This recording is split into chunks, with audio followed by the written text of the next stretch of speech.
अध्यक्ष महोदय, क्या वजह है कि कुछ कम्युनिटीज़ अपने आप को शेड्यूल्ड ट्राइब्स में शामिल करने के लिए जोर देते हैं? अगर उन्हें शेड्यूल्ड ट्राइब्स कैटेगरी में शामिल किया जाए तो क्या उन्हें महज कुछ सरकारी स्कीम्स का फ़ायदा मिलेगा?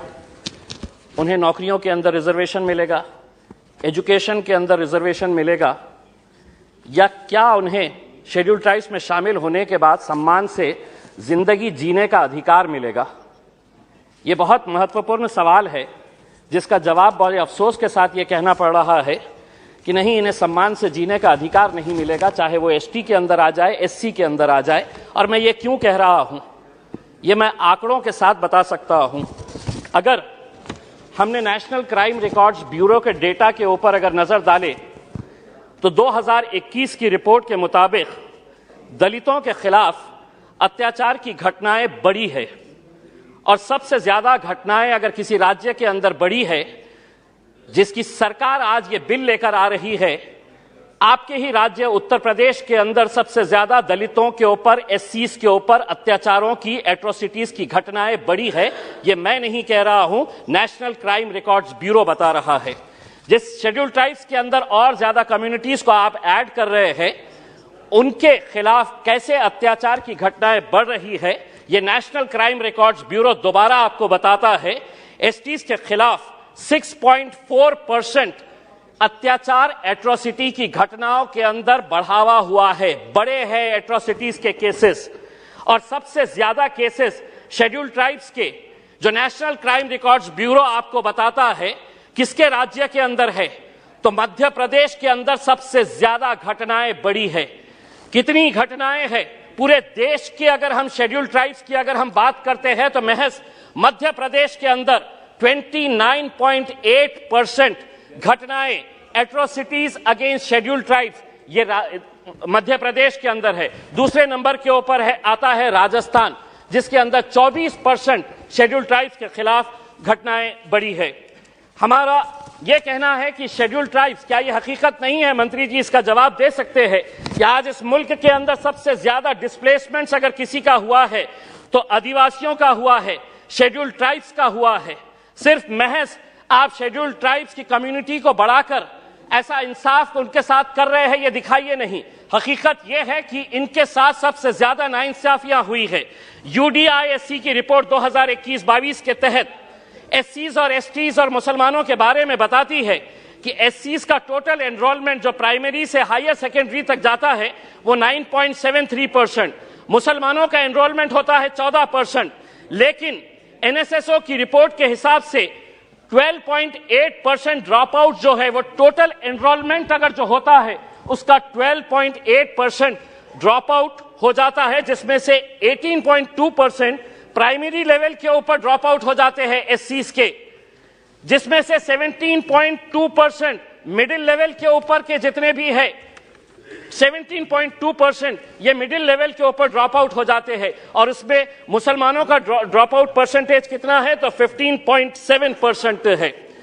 अध्यक्ष महोदय, मैं अभी हमारे राष्ट्रवादी कांग्रेस के हमारे सहयोगी अभी भाषण दे रहे थे और उन्होंने मराठी के अंदर बड़ा जोर देकर यह कहा है कि धनगरों को मिलना चाहिए, मराठा समाज को मिलना चाहिए। इतने साल सत्ता में यही कांग्रेस वाले बैठे थे, यही राष्ट्रवादी वाले में बैठे हुए थे। महाराष्ट्र के अंदर इनकी क्या मजबूरी थी कि ये नहीं देते हैं जब सत्ता में रहते हैं, जब विरोधी में आ जाते हैं, बैठते हैं तो इनसे उम्मीद करते हैं। इनसे उम्मीद कैसे की जा सकती है? अब ये भारतीय जनता पार्टी के ऊपर निर्भर है कि आपको दिखाना पड़ेगा कि हम इनके जैसा दोगलापन नहीं करते हैं। अगर हम सबके विकास के बारे में बात करते हैं तो यकीनन हम सबको इंसाफ देने की बात करते हैं। हम दोहरा रंग नहीं है कि सत्ता में जब रहते हैं तो अलग, और सत्ता में और सत्ता के बाहर जब आते हैं तो अलग। मैं भी ये मांग करता हूं कि महाराष्ट्र के अंदर धनगर समाज को मिलना चाहिए। मराठा समाज के अंदर ऐसे बहुत सारे लोग हैं जिन्हें रिजर्वेशन मिलना चाहिए। मैं मंत्री जी आपसे पूछना चाहता हूं, जो फैसले हम नहीं कर सकते हैं, कहीं ना कहीं रुकावट आती है, कहीं ना कहीं कुछ विवाद होता है, तो हम अदालतों में जाते हैं। मुसलमानों को रिजर्वेशन मिलना, ये अदालत ने, बॉम्बे हाईकोर्ट ने कहा, और किस आधार के ऊपर कहा? ऐसा नहीं है कि ये रिजर्वेशन इम्तियाज जलील मांग रहा है, नहीं चाहिए मुझे, लेकिन जो पसमानदा मुसलमान है इस देश के अंदर, मेरे महाराष्ट्र राज्य के अंदर, क्या उनको रिजर्वेशन नहीं मिलना चाहिए? और किस आधार के ऊपर मिलना चाहिए? 4-4 कमिटीज, 4-4 कमीशंस बनाए गए, Ranganath Mishra commission, Mahmoodur Rahman commission, Sachar commission, Kundu committee, ये सरकार द्वारा अपॉइंटेड कमिटीज थे। किस लिए बनाए गए थे? कि मुसलमानों का सोशियो एजुकेशन किस लेवल के ऊपर है, किस लेवल के ऊपर है, उसको स्टडी करे और उसकी रिपोर्ट दे। महमूदुर रहमान कमीशन ने पूरा डिटेल के अंदर गया कि मुसलमानों का एजुकेशन परसेंटेज कितना है। सच्चर कमीशन ने बताया कि सबसे ज्यादा अगर कोई पिछड़ा है तो वो मुसलमान है एजुकेशन के बारे में।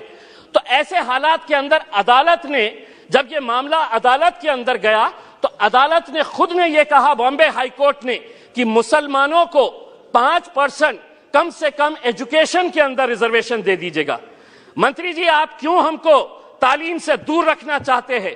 क्यों चाहते हैं कि मुसलमान ने पढ़ना नहीं चाहिए? हमारी भी ख्वाहिश है कि हमारे भी बच्चे IAS, IPS, UPSC पास करें, लेकिन अगर यही अगर नीति अपनाते रहेंगे कि कल मंत्री जी ने एक मिनट, कल मंत्री जी ने कहा आपने प्री मैट्रिक स्कॉलरशिप, कोई हजारों की स्कॉलरशिप नहीं दी जाती है मुसलमान बच्चों को, 1000 रुपये की स्कॉलरशिप, 1000 रुपये वो गरीब बच्चे को जब मिलते हैं तो वो तालीम हासिल करता है। और आप कह रहे हैं कि नहीं, ये इसके ऊपर डबल से कोई दूसरी स्कीम चल रही है तो हम इसका फायदा नहीं दे सकते हैं। इतने सालों से अगर दी जा रही थी, आप क्यों रोके हैं? हम आपसे अनुरोध करेंगे कि विशेषतर महाराष्ट्र के बारे में आप मराठाओं को भी दीजिए, धनगर को भी दीजिए, लेकिन मुसलमानों का हाथ ज्यादा इसलिए बनता है कि कहीं ना कहीं अदालत ने इनके बारे में कहा है कि इनको रिजर्वेशन मिलना चाहिए। धन्यवाद, बहुत धन्यवाद।